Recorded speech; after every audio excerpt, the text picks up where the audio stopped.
everyone, and welcome to Marketing and Sales Over Cocktails, the weekly podcast that helps you grow your business, improve your life, and enjoy yourself along the way. I'm your host, Alan Langer, and every week we try to bring you the best thought leaders, the best business leaders, and the best minds out there to help you succeed in business and in life. So sit back, relax, grab your pad, your pen, and your favorite beverage, and enjoy the next episode of Marketing and Sales Over Cocktails.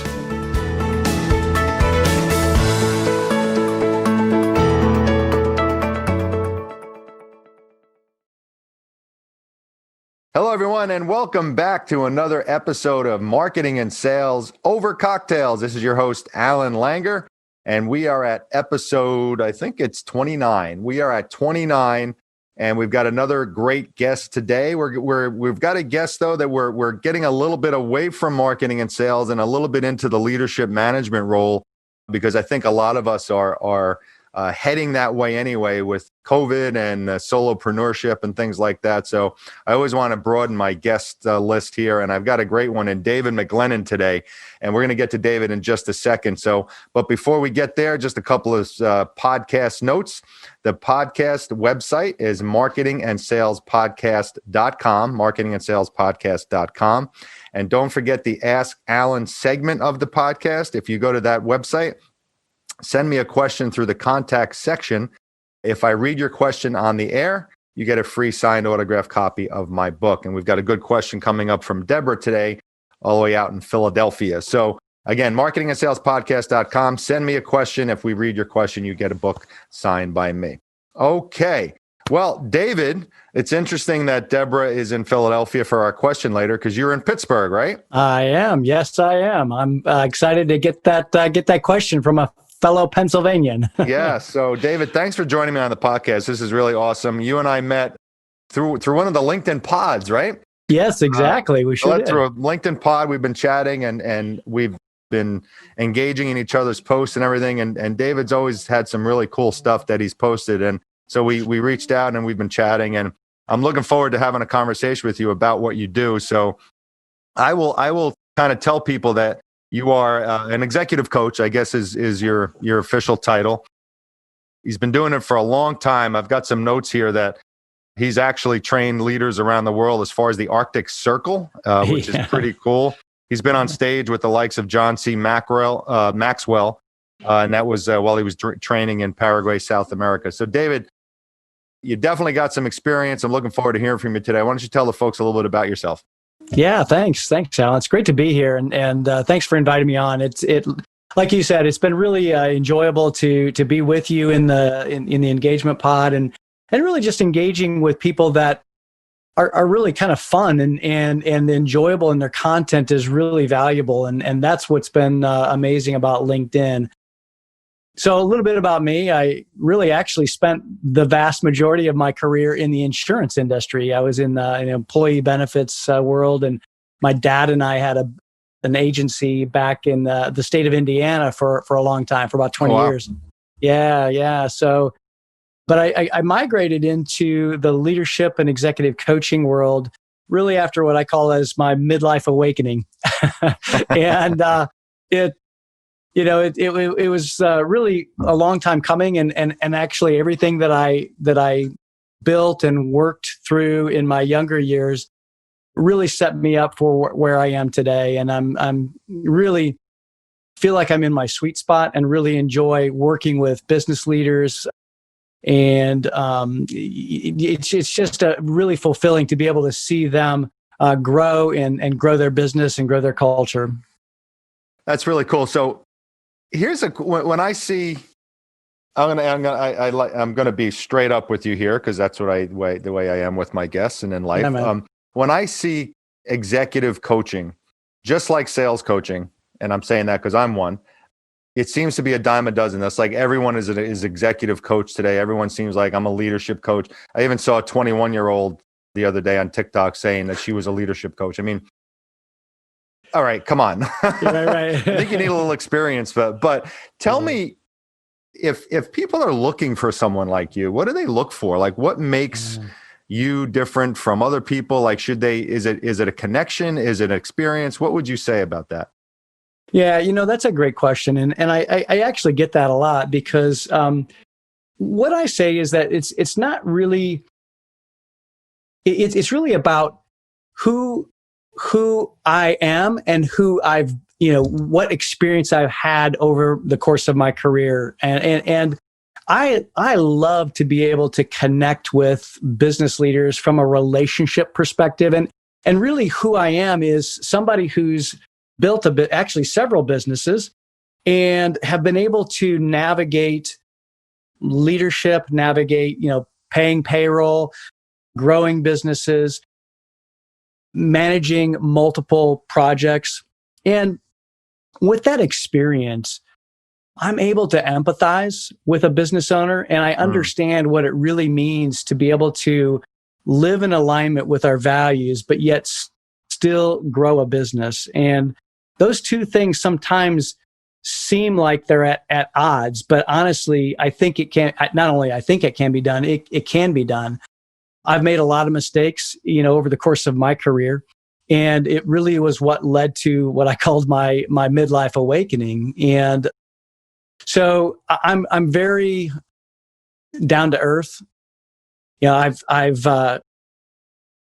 built several businesses, but then I've also had 5 kids. And so I feel like some of my leadership, some of my leadership is actually from my experience with my kids. They're all mostly grown now, and but yeah, that has an impact on who I am and my experience, my life experience as well. So, but yeah, I'm a down to earth kind of a guy.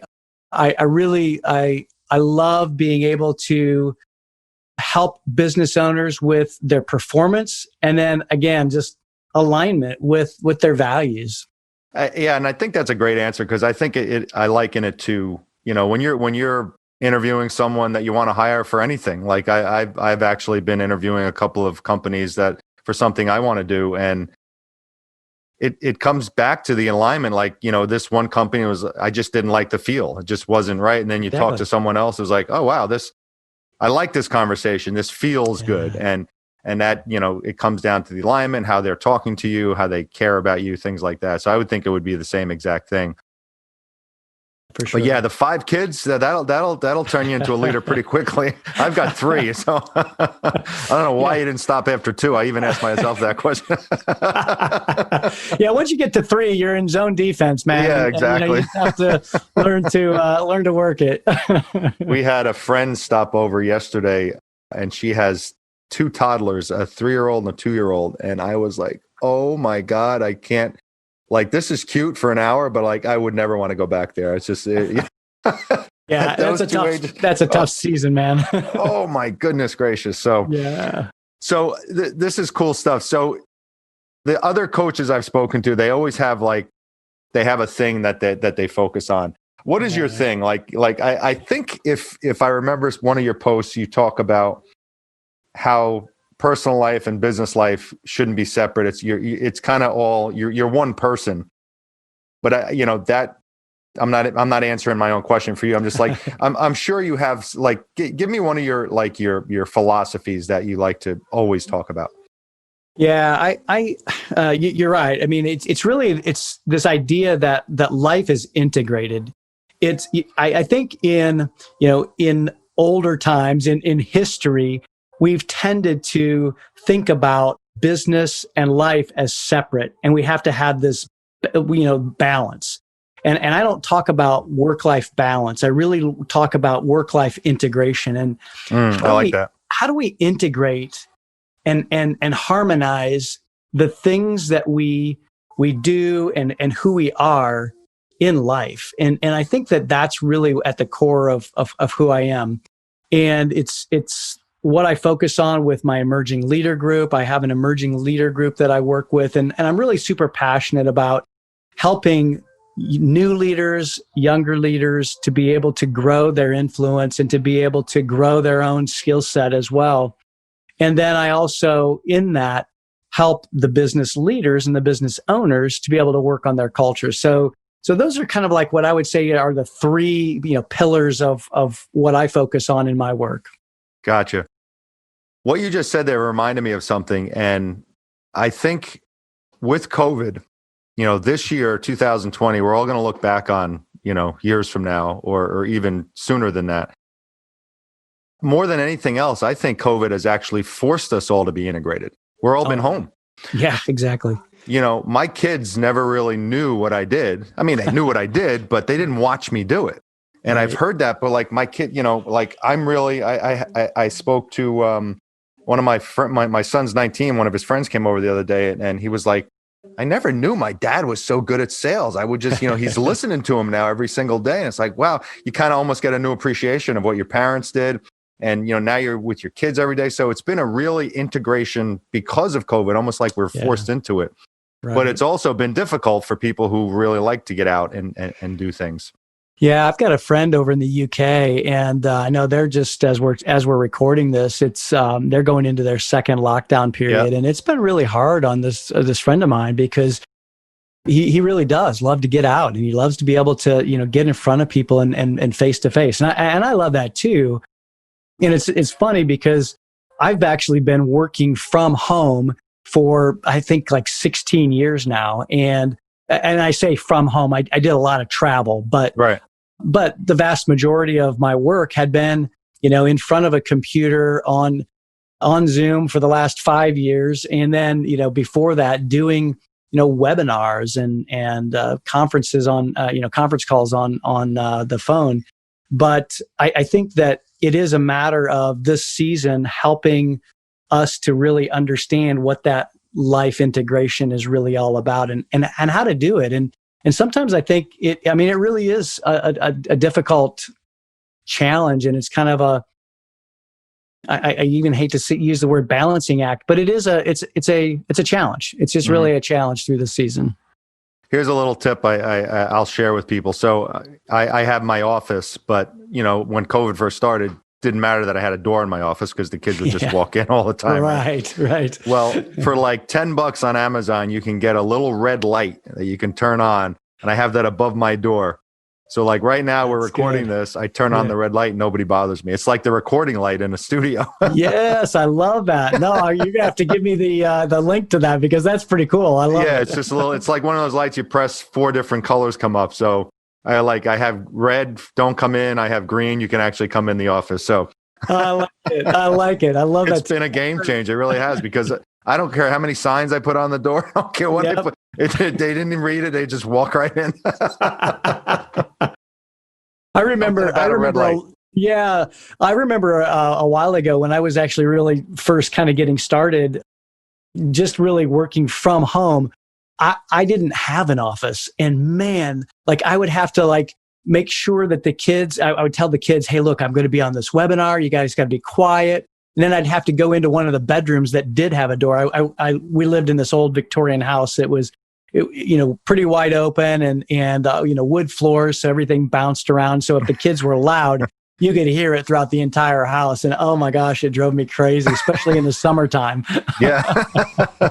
And now it's like second nature. People are expecting kids to interrupt, and dogs and cats and everything. It's actually kind of funny. So it is. Yeah, it is. So tell me what led you to focus on culture and people and leadership. But, how did you get to that point from, where you were? Yeah, great question. Honestly, what it was is in the work that I was doing, I was working in the wellness sector of the employee benefits world. And I saw a lot of leaders who said that they cared about their people and they cared about the well-being of their people, but they were focusing on the wrong things, and they weren't helping them to grow both in their own mindset and in their own actions. And I really saw them looking at the financial aspects of their people rather than actually the emotional and the human element of their people. And it got me to thinking, if a leader would really be very intentional about building their culture, then they could really grow their business and they could really differentiate themselves from, all of their competitors as well. Because if they have people that are different than their competitors' people, they're going to stand out in a crowd. And, if you think about companies that are notorious for their culture. I always go to like a Ritz-Carlton, or, if you think of maybe even a Chick-fil-A or a Zappos. I mean, those organizations have been very intentional with their culture. And I guess what I saw were the examples of leaders who weren't doing that. And so it really led me to want to help companies and help leaders to know how to do that. Because let's face it, in business school, there's not like a culture 101. We don't take a course on how you build your culture. And everybody knows instinctively that it's important and it has an enormous impact on our results and how we do our work. But nobody really talks about like how to do it. And so I wanted to be able to do that. I wanted to be able to put a structure together and a process to help companies do that. And so that's what got me into what I'm doing now. So is that your main focus with the leadership people you coach, is working on their culture? It is. It is, and it's a part of the three-legged stool, as it were, because I think it not only needs a process, but you also have to be able to help the people to be able to grow within themselves as well. And that is that. I mean, helping people to have an understanding of their own emotions, helping people understand their own behaviors and their own habits.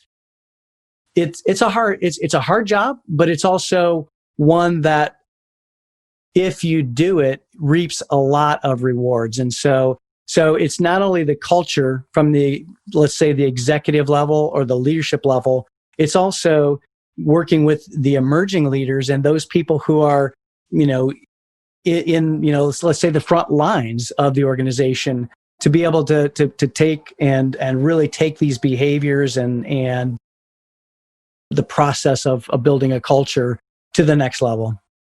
Well, I think, and being, the 20 plus years I spent in the selling world and many of those for large corporations, small corporations, culture is everything. It's the reason why people stay. It's the reason why people leave. It comes down to culture. It comes down to your boss. Like you don't get along with your boss because they're terrible at leadership. You're going to go find another place. And, the interesting thing about that, and this dawned on me, I don't know, the other day when I was speaking with someone, that people will leave because of either the culture or they don't get along with their boss, they don't like their boss or their leader. But when they go to another job, they don't look at those two things. They look at the salary and the benefits. Yeah, right.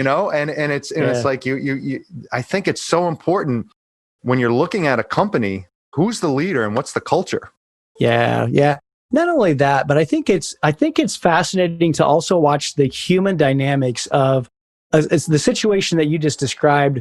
Made me think of the ability for people to really have what I call generous listening, and then also speaking straight, and really being able to navigate and have a level of emotional intelligence. Because, honestly, there's been a lot of times where I've navigated a leadership team where people weren't willing to listen to each other, and they weren't willing to admit certain things about themselves and certain things about their colleagues or maybe their boss. And I think that having a level of emotional intelligence can maybe prevent some of those things where you have somebody that says, I just don't like my boss, or I just don't like, my teammates. Well, why don't you like them? Because sometimes being able to listen generously to them, maybe you need to understand where they're coming from and understand them a little bit better. And, I think of like Patrick Lencioni's advantage, where he talks about the health of an organization, and that in that health of getting a healthy organization, you have to have some of those, what I call speak straight conversations, and really be able to kind of tackle those human dynamics that I think are sometimes so difficult. Right. And that's just it. It's all human beings that we're dealing with. If everything could be automated, then you and I wouldn't exist.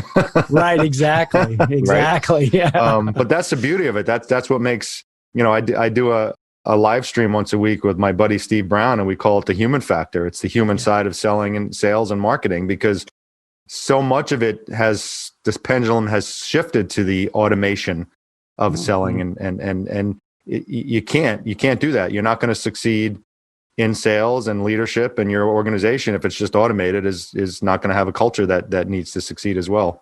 Yeah. That human factor is so, it's always funny to me when I hear the word soft skills, because anyone who has ever dealt with human beings knows that soft skills aren't soft. They're actually hard. Yeah. And, I mean, you take an engineer and you want to have an engineer talk to a salesperson, and how do you do that? That's not an easy task, Right. So it's soft skills aren't so soft. I love that. That's really awesome. So, all right. So every coach that I've spoken to has a favorite quote or a couple of favorite quotes. So I'm going to ask you that question. What pops in your head when I say, what's your favorite quote? Oh, gosh. And I didn't ask you that on purpose in our pre-call, because I wanted to. Yeah, I want you to put you on the spot. Yeah, so one quote that comes to my mind is that good companies have good cultures by default. Great companies have great culture by design. And it's a quote by a guy by the name of David Friedman, who actually wrote a book called Culture by Design. And that's one that sticks out, especially related to culture, because some of our other conversation here today. I like that. I like that a lot. I'm going to, I'm writing that down as we speak. So one of my favorite quotes has the word design in it as well. And Lou Holtz, when he was the coach of Notre Dame, he was asked at a press conference once about, I don't know, you got lucky on this one play. And he said, son, luck is the residue of design. I love it. I hadn't heard that one by him. Yeah. Luck is the residue of design. I love it. And I love Lou Holtz too, as evidenced by my sign here. I don't know. There you go. Yeah. Another one. This was back in my days when I was doing statistics in college. What was his name? The famous Alabama head coach. The guy with the hat. We'll think of you Bryant. And I'll think. Bear Bryant. Bear Bryant. Yeah. Someone asked him again at a press conference. That's where you get your best quotes. They said, ask him about something about statistics, or what about the stats of your quarterback? And he's like, son, statistics remind me of the guy who drowned in the river whose average depth was 3 feet. That's a good one. I love it. That's great. So that's good stuff. It is good stuff. So anyway, this is fun. So let's talk about. So before we get to the question of the week, give me, if you had to leave with one point, like one thing that you want people listening to this podcast to take away from, what would that point be? So if I can leave with one thing, it's really this understanding that if we want our companies to grow, and I know that you talk to a lot of people who are in the sales and marketing world, but if we want our companies to grow, we really have to focus on helping our people grow. And that really means we have to be able to learn to get outside of our comfort zones. And that's not easy. It's not fun. It's uncomfortable by definition. But if we do that, and if we're very intentional with that, we're going to have companies that grow. We're going to have companies where people are attracted to, and we're going to really have an organization where the culture is going to be one that really people like to be. And you're going to reduce your turnover. You're going to just have an all around much better place for your people to spend the vast majority of their time. Right. And I would assume from that point, production not only goes up, but just gets better, and time is spent better, and everything just gets better. Absolutely. Yeah, absolutely. I mean, let's face it. I mean, the work, our workplace, even though we might be working from home, our workplace is where we spend the vast majority of our time. And if we hate it, man, it's not good. I mean, that's going to have an impact on how we do our work too. So, I mean, that's the bottom line. Absolutely. Cool. Okay. Question of the week. The Ask Alan segment is coming up. And like I mentioned, Deborah from Philadelphia writes in. And I love getting people from all over the country. This is awesome. And she was, like I said to David, the universe sent this question in at the right time, because I always look for questions that will kind of pertain to my guest. And this one came in yesterday, actually. And she writes, Alan, I'm new in management. If you ever get or have a leadership interview or coach on, I would love to know what books or people to read or to follow. Thank you very much. Great podcast. So thank you, Deborah, for the question. You're going to get a free book from me. And how would you answer that, David? So, Deborah, I would give you probably 3 that come to the top of my mind. I've got a bunch of them, but first and foremost, one of my mentors, John C. Maxwell, he's written over 100 books. So, Jeez. take your pick. 21 Irrefutable Laws of Leadership is one that's great. 5 Levels of Leadership is another one that's great. And probably my favorite one of John's is called Intentional Living. And that one really I read at that pivotal point, that midlife awakening that I came to. And so I think that John Maxwell is one author that I would definitely recommend. The other one is Patrick Lencioni. Patrick he writes most of his books in fable format, like the 5 dysfunction. Yeah, the five dysfunctions of a team. It's more like a fable or a parable type of approach. Wow, cool. His book, The Advantage, is I think it's his first book that he didn't write in that way. It's more of a traditional, nonfiction leadership and growth book. But so Patrick Lencioni would be another one. 5 Dysfunctions of a Team is a great one of his. The Advantage, of course, is another one. And then the third author that I would turn you on to is a guy by the name of Michael Hyatt, Hyatt, just like the hotel chain. If you've not followed Michael, he is the former CEO of a major publishing company and now has his own leadership and development company. Amazing guy. He's got some great he's got a great podcast, and he's got some great blogs as well. So and he just wrote a book not long ago called The Vision Driven Leader. It's a really great book for leaders to be able to create their vision. So those are 3 off the top of my head that I can give you, Deborah. So I appreciate the question, though. That's great. No, great question. And since I own my own company, so I don't know if I'd be considered a leader, but I've been in management roles. But how I would answer that, Deborah, is not only following the people that David recommended, but also I think what you said there, David, is huge, is the vision. If you don't have the vision, if you don't have the goals, I mean, when I first heard of the term vision board, I thought it was silly. I'm like, I'm going to sit there and tape pictures from a magazine on a board. Well, I got to tell you, I tell you this right now, and every time I look at it, I get chills. So in 2016, I printed the list of Amazon bestsellers in the sales category, and I superimposed my book on the number 1, and I put that on my vision board. And in 2019, that came true. 3 years later. Man. That's awesome. And so to anyone who poo-poos vision boards or goals or anything, man, you're missing out. So Deborah, I would absolutely put together a vision board. And that vision board can include how you want to lead, and how you can include how you want to change the culture and wherever your management. So that would be my little 2 cents. But Deborah, good luck to you in your new management role. Thank you very much for listening. And David, any last thoughts or any last tips for our wonderful audience today? Well, I think that as in anything, it honestly comes down to your own personal habits, your own personal behaviors. And so if we want to grow ourselves, grow our businesses, grow our leadership, we have to look at our own habits and how they're serving us, and ask if they're serving us. How are they serving us? Are they serving us in the best way possible? And so I'm a huge proponent of working on your habits and becoming that person, like your leader, your vision board, to be able to really become that person so that you make that vision a reality. But look at your habits, and that's what's going to drive your goals. So in anything, sales, marketing, We're always going to have goals, but our goals are only going to take us, so far. We have to be able to create the habits that will get us to those goals.